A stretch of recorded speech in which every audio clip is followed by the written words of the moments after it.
Genesis chapter 1, the beginning.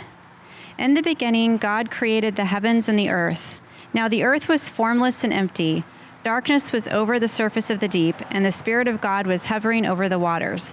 And God said, "Let there be light," and there was light. God saw that the light was good, and he separated the light from the darkness. God called the light day, and the darkness he called night. And there was evening, and there was morning, the first day. And God said, "Let there be an expanse between the waters to separate water from water." So God made the expanse and separated the water under the expanse from the water above it. And it was so. God called the expanse sky. And there was evening and there was morning, the second day. And God said, "Let the water under the sky be gathered to one place, and let dry ground appear." And it was so. God called the dry ground land, and the gathered waters he called seas. And God saw that it was good. Then God said, "Let the land produce vegetation, seed-bearing plants and trees on the land that bear fruit with seed in it, according to their various kinds." And it was so. The land produced vegetation, plants bearing seeds according to their kinds, and trees bearing fruit with seed in it, according to their kinds. And God saw that it was good. And there was evening and there was morning, the third day.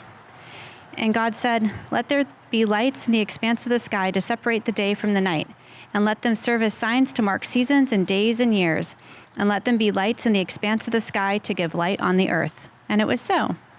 God made two great lights, the greater light to govern the day, and the lesser light to govern the night. He also made the stars. God set them in the expanse of the sky to give light on the earth, to govern the day and the night, and to separate light from darkness. And God saw that it was good. And there was evening and there was morning, the fourth day. And God said, "Let the water teem with living creatures, and let birds fly above the earth across the expanse of the sky."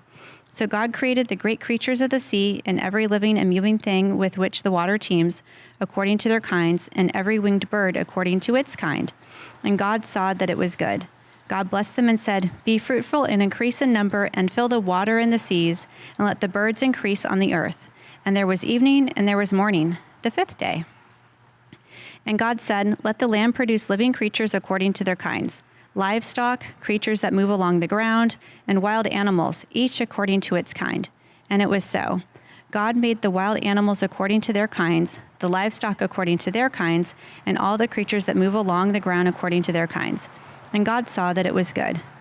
Then God said, "Let us make man in our image, and our likeness, and let them rule over the fish of the sea and the birds of the air, over the livestock, over all the earth, and over all the creatures that move along the ground."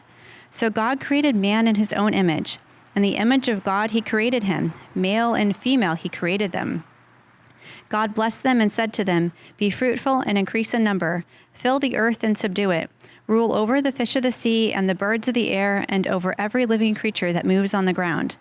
Then God said, "I give you every seed-bearing plant on the face of the whole earth, and every tree that has fruit with seed in it. They will be yours for food. And to all the beasts of the earth, and all the birds of the air, and all the creatures that move on the ground, everything that has breath of life in it, I give you every green plant for food." And it was so. God saw all that he had made, and it was very good.